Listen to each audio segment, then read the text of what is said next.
ನಮಸ್ತೆ. ಸೊ ಇದು the rulers ನಿಮ್ಮದು ಫಸ್ಟ್ ಸಿನಿಮಾ. ಸಿನಿಮಾ ಬಗ್ಗೆ ಹೆಂಗೆ ನಿಮ್ಮ ಪ್ರತಿಕ್ರಿಯೆ ಇದೆ? ಅಂದರೆ ಆ್ಯಕ್ಟಿಂಗ್ ಮಾಡಿದ್ರಲ್ಲ, ಸಿನಿಮಾ ಬಗ್ಗೆ ಏನು ಹೇಳಕ್ಕೆ ಇಷ್ಟಪಡ್ತೀರಾ? ಫಸ್ಟ್ ಆಫ್ ಆಲ್ ಎಲ್ರಿಗೂ ನಮಸ್ಕಾರ. ನನ್ನ ಹೆಸರು ರಿತು ಗೌಡ ಅಂತ. ನಂದಿದು ಮೊದಲನೇ ಚಿತ್ರ. ಆ್ಯಕ್ಚುಲಿ ನಾವು ಒಂದು ಸಮಾಜದಲ್ಲಿ ಹೆಣ್ಮಕ್ಳಿಗೆ ಯಾವ ಥರ ಶೋಷಣೆಗೆ ಒಳಗಾಗ್ತಿದ್ದಾರೆ ಹೆಣ್ಮಕ್ಳು ಅನ್ನೋದ್ರ ಬಗ್ಗೆ ಒಂದು ಮೂವಿ ಮಾಡಿದ್ದೀವಿ.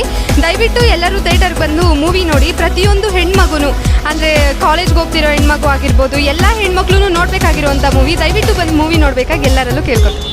ಸೊ ಇದು ನಿಮ್ಮದು ಮೊದಲನೇ ಸಿನಿಮಾನಾ? ಇದಕ್ಕೆ ಮುಂಚೆ ಯಾವುದು ಸಿನಿಮಾನ ಮಾಡಿಲ್ಲ? ಇಲ್ಲ ಸರ್, ಇದಕ್ಕೆ ಮುಂಚೆ ಯಾವುದು ಸಿನಿಮಾ ಮಾಡಿಲ್ಲ. ಇದು ನನ್ನ first movie and camera face ಮಾಡಿರೋದು ಇದೇ ಫಸ್ಟ್ ಮೂವಿ ನಾನು. Okay madam.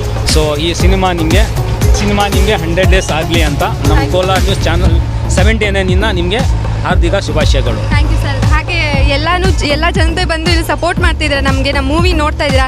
ಇನ್ನೂ ಮೂವಿ ನೋಡಿರೋರು ಹೋಗಿ ಹೆಚ್ಚಾಗಿ ನಿಮ್ಮ ಫ್ಯಾಮಿಲೀಸಲ್ಲಿ, ನಿಮ್ಮ ಫ್ರೆಂಡ್ಸ್ ಸರ್ಕಲಲ್ಲಿ ಎಲ್ಲರಿಗೂ ಹೇಳಿ ತಂದು ಮೂವಿ ತೋರಿಸ್ಬೇಕಾಗಿ ಎಲ್ಲರಲ್ಲೂ ಕೇಳ್ಕೊತೀನಿ. Thank you so much. ಕರ್ನಾಟಕದ ಎಲ್ಲ ಜನತೆಗೆ ಒಂದು ಸತಿ ರಿಕ್ವೆಸ್ಟ್ ಮಾಡಿ ಈ ಸಿನಿಮಾ ನೋಡಲಿ ಅಂತ. ಕರ್ನಾಟಕದ ಎಲ್ಲ ಜನತೆನಲ್ಲೂ ಕೇಳ್ಕೊಳ್ತಾ ಇದ್ದೀನಿ. ದ ರೂಲರ್ಸ್ ಅನ್ನೋ ಮೂವಿ ಒಂದು ಬಡ ಕುಟುಂಬದಿಂದ ಬಂದಂಥ ಬಡವ್ರು ಮಾಡಿದ್ದೀವಿ. ಅದು ಹೊಸ ಪ್ರತಿಭೆಗಳು ನಾವು. ದಯವಿಟ್ಟು ಎಲ್ಲರೂ ಮೂವಿನ ನೋಡಿ ಹೇಗಿದೆ ಅಂತ ನೀವು ನಮಗೆ ರಿವ್ಯೂಸ್ ಕೊಡಿ. ಇನ್ನೂ ಏನಾದರೂ ನಾವು ತಿದ್ಕೋಬೇಕಾಗಿದ್ರೂ ಅದನ್ನು ಹೇಳಿ ನಾವು ತಿದ್ಕೋತೀವಿ. ಫಸ್ಟ್ ಟೈಮ್ ಮೂವಿ ಮಾಡಿದ್ದೀವಿ ನಾವು. ಎಲ್ಲರೂ ಬಂದು ನಮಗೆ ಮೂವಿ ನೋಡಿ ಎಲ್ಲರೂ ಆಶೀರ್ವಾದ ಮಾಡಬೇಕಾಗಿ ಎಲ್ಲರಲ್ಲೂ ಕೇಳ್ಕೊತೀನಿ. Thank you so much sir.